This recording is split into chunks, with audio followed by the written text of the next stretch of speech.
Sénégal ngir yàlla waa kër gi mais waa kër gi du ngeen jéem a xool leneen lu ngeen rab wala lu ngeen def du ngeen ko jéem a xool mais waa kër gi du ngeen jéem a xool leneen yéen rab ce n'est pas juste fait pour ay affaire de dénigrer wala insulter wala non rab mbëggeel am na mbëggeel am na rab mbëggeel am na rab sa papa dem wuti dépense amul coono bi yow doom nga xool ko comprendre bu war la jaral nga takk si tubéy dem ñëfe am na rab société bi ni muy demee li ko mën a génne ci situation bi expliquer ko am na le missionnaire du porteur de voix dafa am 3 sens yu mu am daa am sens d'éduquer daa am comme rôle journaliste la jàppal bu baax sens d'éduquer sens d'orienter et sens d'informer soo gisee culture budget ëpp ci moralu ministère yëpp c'est parce que ministère bu ci nekk dafa am benn link boo xam ne moom moo koy téye pour doxalal la ko tey artiste noonu la mel diggante moom ak peuple am mais yéen je ne peux pas comprendre un professeur qui est toujours en retard de l'école et qu'il a 2 heures de cours, les 1 heure de temps, il le porte en retard. Je ne peux pas connaître un professeur qui n'a aucune pédagogie. Je ne peux pas comprendre un professeur qui ne corrige pas le devoir de ses élèves. Tey moom da ngeen def benn insulte bu graaw à l'institution tey xawma fan ngeen mën a rectifier lii vous l'avez fait et vous l'avez fait sciemment vous ne vous êtes pas caché da ngeen jël vidéo de la police si loo xam ne on l'appelle bavure c'est des bavures c'est des incidents de travail comme nit xëy dem atelier di liggéey jël marto doon daaj loxoom yow yaa ngi naan ci biir yéen ak naan ci yéen waa rappeur kër gi kilifa yow ak caat yéen ak naan policier bi balaa moo mën a dund il faut mu jël xam nga wala jël xaalis jàmbur bi wala nga ñëw mu teg mafia am xaalis bu mu jël ci nit wala nit boo amee xaalis boo ñëwee police bi nangam est-ce que xam nga loolu yow mën nañ la see daaneel parce que yow ci sa bopp dinañ la tegal benn preuve d'audition nga toog ñu ne yow en tant que la personne qui parle yow caat wala yow kilifa montre la preuve là où la police t'a demandé toi de l'argent yoon dafa sew tey dama lay di jàngal tuuti yoon yéen bu leen police yóbbul tribunal ñu daan leen dana ma jaaxal trop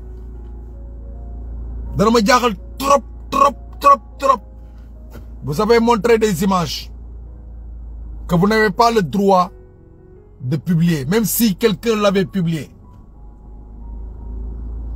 vous n'avez pas le droit di jël un homme de tenue avec toute la couverture bu am ngeen jël publier ko d'un acte de bavure d'incident. Est-ce que tu sais que dans la police, dans l'armée, dans la gendarmerie, tu sais pourquoi les hommes de tenue ne parlent pas beaucoup de choses? Pourquoi on les appelle la grande muette? Bos boo nekkee ci biir yoon ba comprendre yoon da ngay moytu yoon. Policier bi nekk ci biir yoon moo la gën a ñàkk protection yow mi nekk ci biti. Teewul bu amee cas boo xamante dafa jar ñu protéger ko dañ koy protéger. seetal policier bi ñëw pour aar population bi di defar armam dóor bal boppam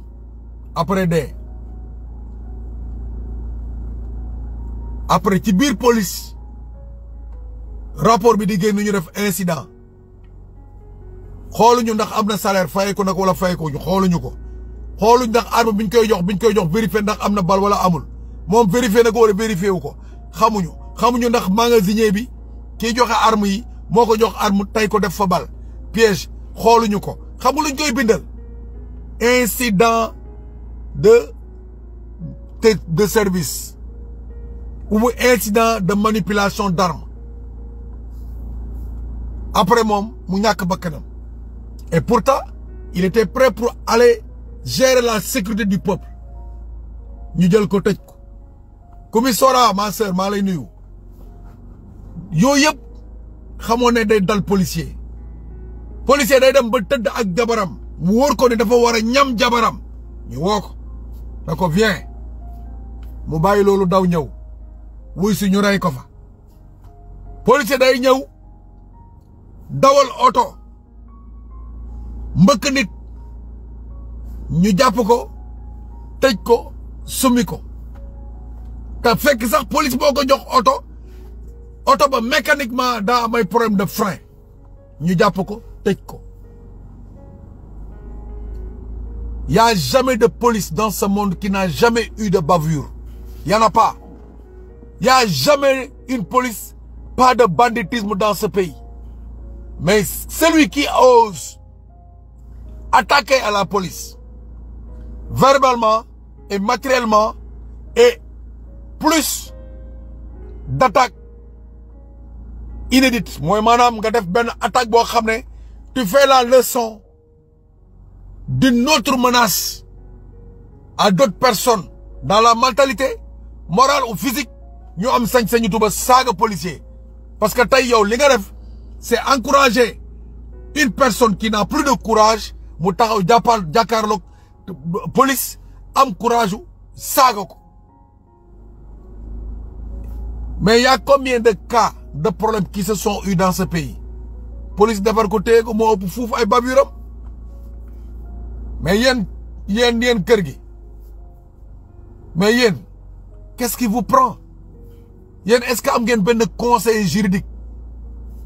Moo tax Sénégal ñu bëri dañu bëgg ay turu célébrité. Célébrité dafa am benn gérance bu ci nekk bu graaw. Boo ko xoolee sur les personnes célèbres yi nga xam ne il existe pour longtemps. Dañuy wut un conseil judiciaire. dañ ko un conseil administratif. Un conseil financier. Yooyu yëpp c'est des choses yoo xam ne ay nit yu ko yàlla jagleel ñu jàng dem ñëw la. Mais yéen kër gi ce que vous avez fait ça ne se fait pas et vous allez attendre des sanctions. Ça moom loolu moom xawma nu ngeen ko mën a lijjantee ak ku ko mën a lijjanti.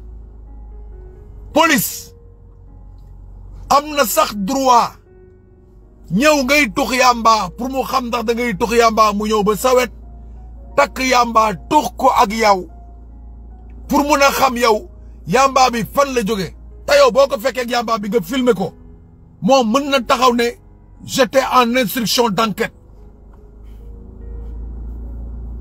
Tu ne comprends pas, yéen xamu leen yoon. Parfois da ngay wax ak benn homme de tenue mu ne tu n'as rien compris. Et c'est vrai, tu n'as rien compris. Yéen parfois da ngeen gis benn affaire rek ngeen woy du yoon, c'est pas. Alors l'aspect de son fond et de sa racine, c'est autre chose. Ce n'est pas ce que tu vois, mais le fond du dossier. Thiat, yow ak Kilifeu, vous avez insulté une institution. Vous avez insulté une institution. Et vous avez fait ce qu'on appelle de la propagande sabotage. Vous avez incité à un peuple de révolter sur la police. Ça, c'est une menace. Et vous avez menacé la police. Je vous le dis. Et je vous le dis publiquement. Et publiquement, je vous le dis. Parce que Sénégalais, si nous comprenons qui leçon bi ngeen di wax ni ci la ñuy def appel à la résistance à la police. Léegi yéen vous appelez des gens à être excités pour attaquer la police. Yéen seen album bi di ngeen ko consommer feneen si je ne me trompe pas. Je veux faire savoir au peuple sénégalais que ces gens appelés rappeurs ont fait ce qui ne se fait pas. La loi dafa sew, yoon dafa sew. Xanaa xam mun nga taxaw saaga Macky Sall. mu taxaw jox la ordre de mérite doo xam lu tax ñu jox la ordre de mérite parce que continue wax bi ñëw ba andi saaga bi mën na nekk saaga d'inattention te am na leçon de morale bu ci nekk non très sérieusement dama ko gisoon je l'avais dit il y a 1 an ma taxaw ma ni l'histoire de Y'en a marre était bien pour le peuple mais il n'y avait pas de matures qui l'avaient dans leur poids parce que man am na benn jour dox naa leen dox boo xam ne si diggante Idrissa Seck te Déthié Fall mu ngi may dégg barke alxuraanul karim Déthié Fall mu ngi may dégg ci diggante Idrissa Seck Déthié Fall ak man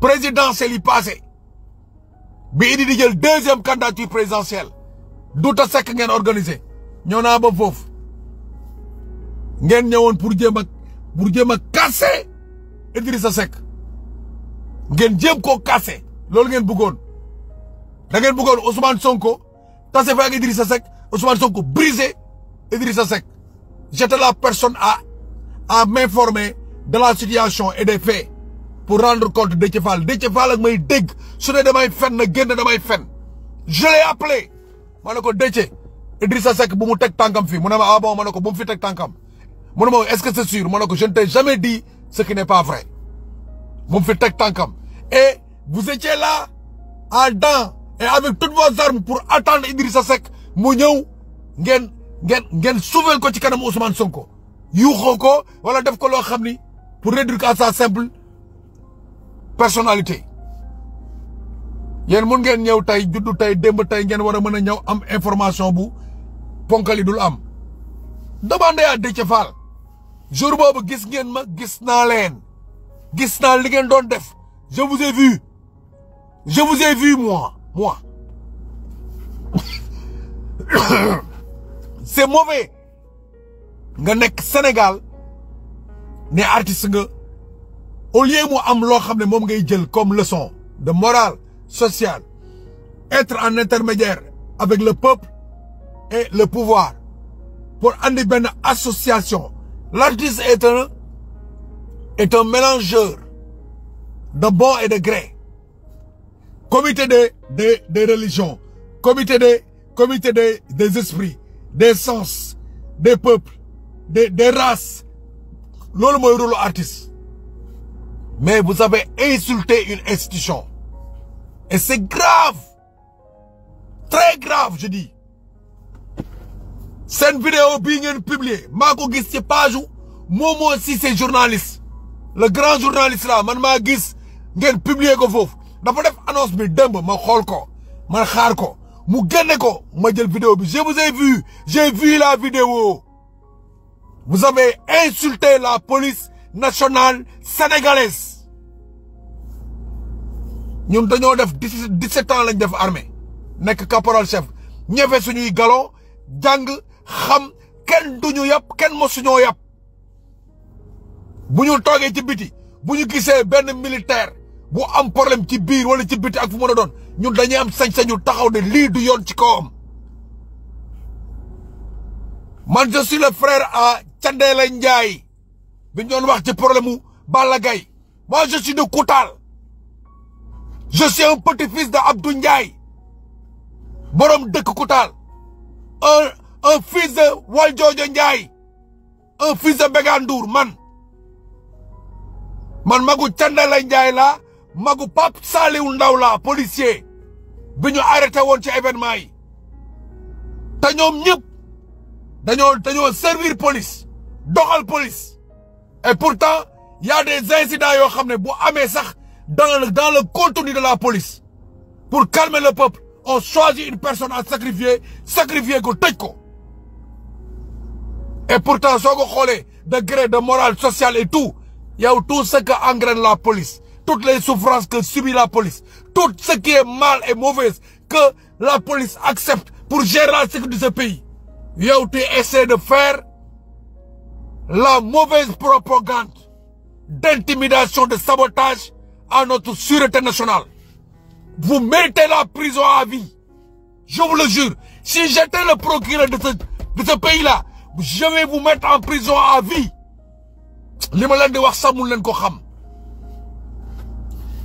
Le policier, le militaire, le gendarme, il a juré qu'il peut vendre sa vie à 300 000, à 400 000, à 500 000, moins d'1 million. Le policier, il a une arme qui a des balles. Déjà, lui, il est en jeu avec la mort. Lui, il est en jeu avec la mort. Il ne fait pas ce que tu fais. Il n'est pas véhiculé. Il est interdit de faire même le petit commerce. Même le policier, l'homme de tenue n'a pas le droit de vendre un paquet de pastilles. Il n'a pas ce droit. Il est interdit de vendre un paquet de pastilles. Yo, tu as le droit de dormir n'importe quelle heure. Personne ne te réveille. Tu as le droit de manger où tu veux. Tu as le droit d'aller là où tu veux. La police, tu viens le matin au travail. Que tu sois célibataire ou marié. Les célibataires ne rentrent pas ces jeux. Ils sont nourris dans l'école de police ou bien dans les locaux de la police. Les mariés, ils ont droit à des heures chez eux et des droits au service. Ils les respectent. Ils n'ont pas 300 000 de salaire, ni 500 000 de salaire. Et à risque, à péril, ils se donnent à tout le temps. Vous, police. Vous les traitez de tout. D'escrocs. Vous savez, est-ce que ça c'est un droit de traiter? Est-ce que le mot de la police que vous avez utilisé, ce n'est pas individuel? Le mot de la police, vous avez dit la police. La police. Tu parles d'un gars qui a été corrompu. Tu n'as pas donné de nom. Tu as donné la police. Si le gars est corrompu, je vais te parler de droit et loi. Tay da ngeen fi ngeen di jaaré ñu war leen jangal adina ba faw bo taxawé ne police yow bayiwo ken yow da nga jël ben nit nga juger ko ñep. Tu tends à mettre de la propagande de sabotage sur une police nationale. Voilà. Attendez ce le plus ngeen gis ak yeen la. Le plus ngeen gis rek yeen ko bay. Na ngeen ko récolter, na ngeen ko lek, na ngeen ko naan, na ngeen ko doxé. Da ngeen am fit, da ngeen am sañ-sañ. Allez-y voir avec la police. Vous ne savez même pas yeen xamu len sax li police di daj barké alcorane. Bu xamu len ko parce que mën ngeen gis mais police bo gis amna ay bandi. Xana xamo un vrai policier bandi lay doon. Xamu ko lool. Un vrai policier bandi lay doon parce que mëno japp nit yamba ta xamo xetu yamba. Mëno japp nit yamba ta xamo lan moy guwu yamba. Mëno japp sacc ta xamo sacc na lay mel. Mëno wax accident bi ni lay démé ta xamo yow droit ak loi yi wara att ci lool. Non mais c'est dangereux. Vous n'êtes pas des artistes. Vous avez l'aspect d'un rebelle. Billahi lazi barke al-Quran. Vous avez l'aspect d'un rebelle. Consommez ce que vous avez fait ici dans le pays. Et qu'on vous a vu par vidéo et que tout le monde l'a vu. Vous n'avez jamais vu quelqu'un dans ce pays. Ce n'est pas un marabout. Ce n'est pas un président. Ce n'est pas un ministre qui est venu vous défendre sur telle cause qui parle des sujets de vos affaires. Amoul. Ben président jóg ne non les Yanamar il faut les laisser wala il faut laisser le trafic de visa ou le trafic de passeport diplomatique genre vous n'avez pas vu ça devait vous donner une instruction une leçon de morale ngeen xam lan ngeen wara defi à suivre c'est bien